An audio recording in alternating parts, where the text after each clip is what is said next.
Facilitating decision making in a large group can be challenging. You can always vote, but the process may become tedious, involve too many topics, or take a lot of time to consolidate ideas. I'd like to introduce an alternative method for a big group to quickly prioritize and decide. All you need is paper, writing tools, and something to play music. The exercise works well with 50 or more participants. First, clarify what the group needs to decide or prioritize. For example, if the goal is to brainstorm and select improvement topics, you could ask, if you could choose one thing for us to improve, what would it be? Provide each participant with writing tools and a piece of paper. Ask them to write their personal response, one answer per person. Once everyone has written their answer, ask participants to stand up in a spacious area.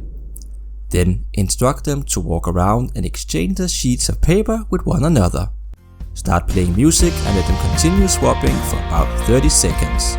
When the music stops, each person should be holding someone else's answer.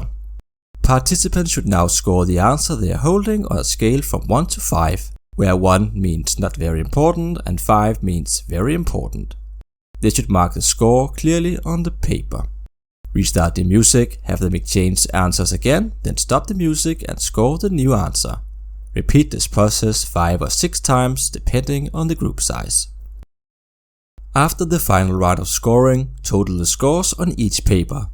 Line up the suggestions in order from the highest scoring to the lowest. The top scoring responses represent the group's prioritized areas for improvement, and you can continue to work with them in whatever way you wish. After the exercise, collect all responses and scores to compile a list for participants to review. Even though only a few answers will be selected, many participants may still be interested in seeing the full list or checking the score of their personal suggestion.